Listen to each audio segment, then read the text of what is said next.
Last video में हमने functions को आर्गुमेंट्स पास करने का पहला तरीका डिस्कस किया था जिसे पासिंग बाय वैल्यू कहते हैं। अब हम दूसरा मेथड डिस्कस करेंगे जिसको हम बोलते हैं पासिंग बाय रेफरेंस। तो जब भी हमने किसी फंक्शन को एक आर्गुमेंट बाय रेफरेंस पास करना होता है तो हम उस आर्गुमेंट से पहले एंड का सिंबल यूज करते हैं। पासिंग बाय वैल्यू में हमने देखा था कि वेरिएबल की सिर्फ वैल्यू पास की जाती है, ओरिजिनल वेरिएबल जो है वो पास नहीं किया जाता। तो पासिंग बाय रेफरेंस में जब भी function as argument by reference receive करता है तो उसको ओरिजिनल वेरिएबल का डायरेक्ट रेफरेंस मिल जाता है, यानी कि जिस मेमोरी सेल के अंदर वो वेरिएबल मौजूद है फंक्शन उस मेमोरी सेल को डायरेक्टली एक्सेस कर सकता है। अब फंक्शन वेरिएबल के ऊपर जो भी चेंजेस अप्लाई करेगा ये चेंजेस डायरेक्टली ओरिजिनल वेरिएबल के अंदर अप्लाई होंगे क्योंकि फंक्शन के पास वेरिएबल का डायरेक्ट मेमोरी एड्रेस मौजूद है। इसको हम एग्जाम्पल के थ्रू डिस्कस करते हैं। यहाँ पे मैंने एक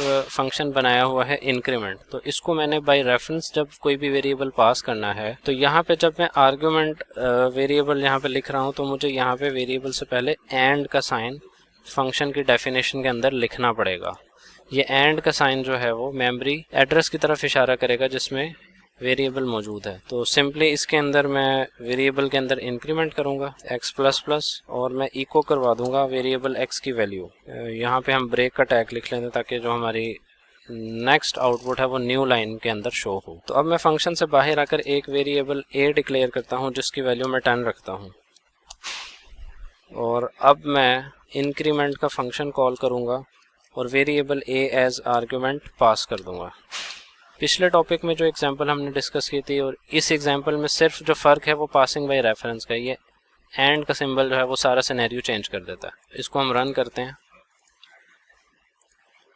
तो वेरिएबल a की वैल्यू में a का इंक्रीमेंट हो चुका है। अब हम यहाँ पर अगर सिंपली a की वैल्यू इको करवाएं तो आप देखेंगे कि a की वैल्यू में इंक्रीमेंट हो चुका है फंक्शन को कॉल करने के बाद और इंक्रीमेंटेड वैल्यू जो है वो यहाँ पर डिस्प्ले हो रही है। तो अगर हम यहाँ से एम्परसाइंड एंड का सिंबल हटा दें तो अब हम दोबारा देखते हैं तो आप देखें कि वेरिएबल a की सिर्फ वैल्यू में इंक्रीमेंट हुआ है, ओरिजिनल a का वेरिएबल अब भी अनइफेक्टेड है। यहाँ पे a की वैल्यू 10 है तो इंक्रीमेंट फंक्शन को कॉल करने के बाद भी वो 10 ही है।